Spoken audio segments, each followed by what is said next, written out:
ମଙ୍ଗଳା ଅର୍ଥ ହେଉଛି ଶୁଭ, ମଙ୍ଗଳ, ନ୍ୟାୟ ଓ ସମୃଦ୍ଧି ଦେଉଥିବା ଶକ୍ତି। ମା କାକଟପୁର ମଙ୍ଗଳା ହେଉଛନ୍ତି ତାହାର ଜୀବନ୍ତ ପ୍ରତୀକ। ମା ମଙ୍ଗଳାଙ୍କୁ ପୂଜା କରିବାର ମୂଳ କାରଣ ହେଉଛି ତାଙ୍କର କୃପା, ସୌଭାଗ୍ୟ, ରକ୍ଷା ଓ ନ୍ୟାୟ ଦାନ କରିବାର ଶକ୍ତି।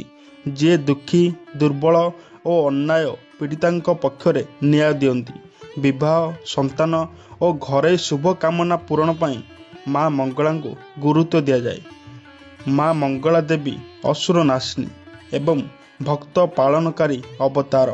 ମାଙ୍କ ଦର୍ଶନ କରିବା ମାତ୍ରେ ଭକ୍ତଙ୍କ ହୃଦୟରେ ଏକ ଅଲୌକିକ ଶକ୍ତି ଜାଗ୍ରତ ହୁଏ, ଯାହା ଦୁଃଖ, ଭୟ ଓ ଅନ୍ଧକାରକୁ ଦୂର କରିଦିଏ। ପ୍ରତିଦିନ ପ୍ରାତଃକାଳଠୁ ରାତି ସନ୍ଧ୍ୟା ପର୍ଯ୍ୟନ୍ତ ଭକ୍ତମାନେ ମାଙ୍କ ଦର୍ଶନ ପାଇଁ ମନ୍ଦିରକୁ ଆସନ୍ତି।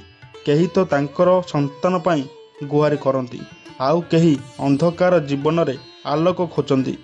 ମା ମଙ୍ଗଳା ସମସ୍ତଙ୍କ ନିମନ୍ତେ ଏକ ମା ଭଳି, ଯେଉଁଠି ମନ୍ତ୍ର ନୁହେଁ, ଶ୍ରଦ୍ଧା ହିଁ ତାଙ୍କୁ ପ୍ରସନ୍ନ କରିପାରେ।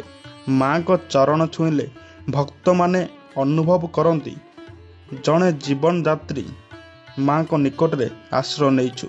ମନ୍ଦିର ପ୍ରାଙ୍ଗଣରେ ବାହାରୁ ଆସୁଥିବା ଧୂପ, ଚନ୍ଦନ, ଗନ୍ଧ, ଶଙ୍ଖ ଧ୍ୱନି, ମନ୍ତ୍ର ଉଚ୍ଚାରଣ ସହିତ ଏକ ଆଧ୍ୟାତ୍ମିକ ଭାବନା ସୃଷ୍ଟି କରେ। ପ୍ରତିବର୍ଷ ନବରାତ୍ରି ଓ ଚୈତ୍ର ମାସରେ ଏଠି ବିଶେଷ ଉତ୍ସବ ହୁଏ। ଏହି ସମୟରେ ମନ୍ଦିରରେ ଲକ୍ଷେ ଦୀପର ଆଲୋକରେ ଦୀପ୍ତିମାନ ହୁଏ ଓ ଶ୍ରଦ୍ଧାଳୁମାନେ ମାଙ୍କ ନାମ ଜପ କରି ତାଙ୍କର କୃପା ପାଇଁ ପ୍ରାର୍ଥନା କରନ୍ତି।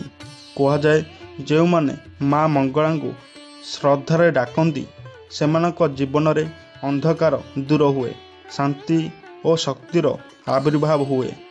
ମା ନଥିଲେ କେଉଁଠୁ ଆସେ ଏତେ ଆଶା? ତାଙ୍କ ଦୃଷ୍ଟି ରହିଲେ ଭକ୍ତ ପାଏ ସୁଖ ଓ ବିଶ୍ୱାସ। କିଏ ଦୁଃଖରେ କାନ୍ଦେ, କିଏ ଦୁଆର ବସେ, ମା ମଙ୍ଗଳା ଶୁଣନ୍ତି। ଭକ୍ତଙ୍କ ମନ ଅନ୍ତର ଜାଣନ୍ତି। ମା ମଙ୍ଗଳା କେବଳ ଏକ ଦେବୀ ନୁହେଁ, ସେ ହେଉଛନ୍ତି ମା ଶକ୍ତିର ଜୀବନ୍ତ ଚିହ୍ନ, ଯିଏ ଭକ୍ତଙ୍କ ଦୁଃଖ ହରନ୍ତି ଓ ଆଶୀର୍ବାଦ ଦିଅନ୍ତି। ଭକ୍ତମାନେ ବିଶ୍ୱାସ କରନ୍ତି ଯେ ମା ମଙ୍ଗଳା ଅନେକ ଅଦୃଶ୍ୟ ଉପାୟରେ ତାଙ୍କ ସମସ୍ୟା ଦୂର କରିଦିଅନ୍ତି। କିଏ ତାଙ୍କୁ ସ୍ୱପ୍ନରେ ଦେଖେ, କିଏ ମନରେ ଅନୁଭବ କରେ, କିଏ ଦେଖେ କିପରି ଅସମ୍ଭବ କାମ ସମ୍ଭବ ହୋଇଯାଏ।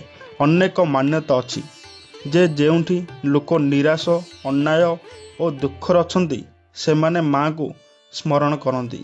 ମହାପ୍ରଭୁ ଶ୍ରୀ ଜଗନ୍ନାଥ ମା ମଙ୍ଗଳାଙ୍କ ନିବିଡ଼ ସମ୍ପର୍କ ଅଛି ନବକଳେବର। ଦାରୁ ସନ୍ଧାନ ବିଶ୍ୱାସ ଅନୁଯାୟୀ ଦେବୀ ମଙ୍ଗଳା ସ୍ୱପ୍ନାଦେଶରେ ଦାରୁ ବ୍ରହ୍ମ ଉପସ୍ଥିତି ଥିବା ନିର୍ଦ୍ଦିଷ୍ଟ ସ୍ଥାନ ଠିକଣା ଦିଅନ୍ତି। ଚତୁର୍ଥା ମୂର୍ତ୍ତିଙ୍କ ନବକଳେବର ନିମନ୍ତେ ଦାରୁ 4ଟି ଅଲଗା ଅଲଗା ଜାଗାରୁ ମିଳିଥାଏ। ନବକଳେବର ନିମନ୍ତେ ଯେଉଁ ବୃକ୍ଷ ଛେଦିତ ତଥା ବ୍ୟବହୃତ ହୁଏ, ତାର ଲକ୍ଷଣଗୁଡ଼ିକ ହେଲା: ବୃକ୍ଷଟି ନିମ୍ବ ବୃକ୍ଷ ହୋଇଥିବ। ବୃକ୍ଷଟି ମନ୍ଦିର, ମଠ, ନଦୀ, ମଶାଣୀ, ପୋଖରୀ ନିକଟରେ ଥିବ। ବୃକ୍ଷର ଅନତି ଦୂରରେ ଉଇହୁଙ୍କା, ବେଲଗଛ, ବରୁଣ ଗଛ, ଶାହାଡ଼ା ଗଛ, ତୁଳସୀ ଗଛ ଓ ଗାତ ଥିବ। ସେହି ଗାତ ଅଥବା ଉଇହୁଙ୍କାରେ ନାଗସାପ ରହୁଥିବ, କିନ୍ତୁ ପକ୍ଷୀମାନେ ସେହି ବୃକ୍ଷରେ ବସା ବାନ୍ଧି ନଥିବେ। ବୃକ୍ଷରେ କୌଣସି କୀଟ, ଦୁଷ୍ଟ ବା ବଜ୍ରପାତର ଚିହ୍ନ ନଥିବ।